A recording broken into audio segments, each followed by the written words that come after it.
there might be some people that might make YouTube videos about knowing China, in many different ways. Well, I know China as an import-export guy that went into factories. I talked to a lot of people. I've traveled around. I cycled through little villages. I've been to 1-star hotels. I've been to 10-star hotels. I've been across the entire gamut. So if somebody says their opinion of China is better than my opinion of China, I would like to challenge them a little bit on that.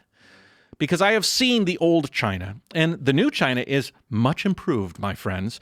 And when you have an economy that has improved so much, all of a sudden they go from being your slave to being your competitor. And once you become a competitor, the messaging has to change. Yeah.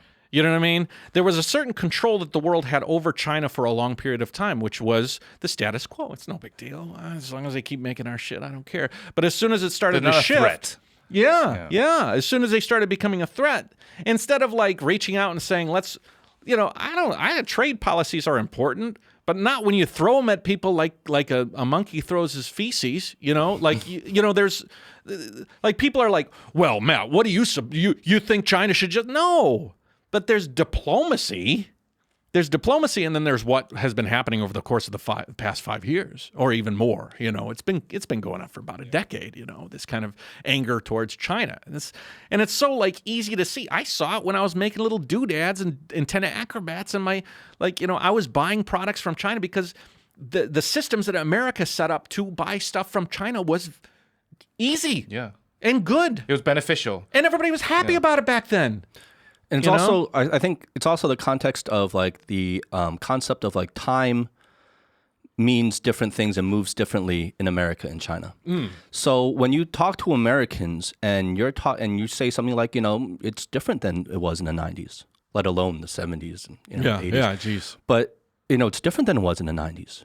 And in America, things move and progress and develop relatively slower in their system, in the American system. So when people say, oh, in the 90s, well, that's not that long ago. How much could have possibly changed in, 20 years, 30 years, right? Like how much could have possibly changed? Like nothing's really changed in my city. You go to New York today versus New York back in the 90s, it's relatively pretty much the same exact thing. So people are kind of like hesitant to believe like all this massive social and cultural and infrastructure and political change can happen so drastically and so well within that short period of time.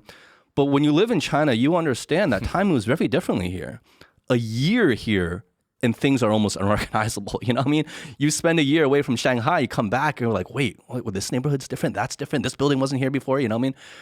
So I think it's also, that has a bit to do with it in terms of a lot of Westerners' hesitancy to kind of believe a lot of the message and a lot of the things that you say. What's that Ferris Bueller line at the end where he's like, life moves pretty fast. Oh, yeah. If you're not looking, it'll pass you up. Yeah.